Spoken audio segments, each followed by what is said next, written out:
Hello દોસ્તો, હું આપણી સમક્ષ લઈને આવ્યો છું ફરીથી એક નવું મોડલ ઓપ્પો A6 5G, જેમાં આપણા લોકોને મળી જાય છે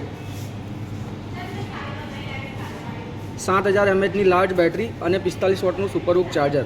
એની સાથે આપણને મળે છે water and dust assistant IP69, IP68 અને IP66. એનો મતલબ એ થાય કે તમે અંડર વોટર બી ફોનને પાણીની અંદર પણ યુઝ કરી શકો છો. એની સિવાય તમને 60 મંથ ફ્લુએન્સી પ્રોટેક્શનની સાથે આ ફોન મળી રહ્યો છે. એની સિવાય વાત કરીએ તો 3900 mm super vapour cooling chamber આપેલું છે ફોનની અંદર, જેનાથી આપણો ફોન હીટ નહીં થાય, લેગ નહીં મારે. એની સિવાય આપણને મળી જાય છે ફોનની અંદર AI લિંક બૂસ્ટ 3.0, જે લેટેસ્ટ છે.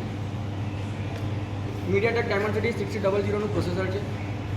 એની સિવાય 120 હર્ટ્ઝ સાથે બ્રાઇટનેસ ડિસ્પ્લે છે અને સારામાં સારી ડિસ્પ્લે આપેલી છે. AI ઇરેઝર 2.0 મળી જાય છે આ ફોનમાં. અને આની અંદર આપણને 3 વેરિયન્ટ મળે છે: 4 128, 6 128 અને 6 GB રેમ, 256 GB સ્ટોરેજ, જેની પ્રાઇસ છે 18,000, 20,000 અને 22,000. Thank you.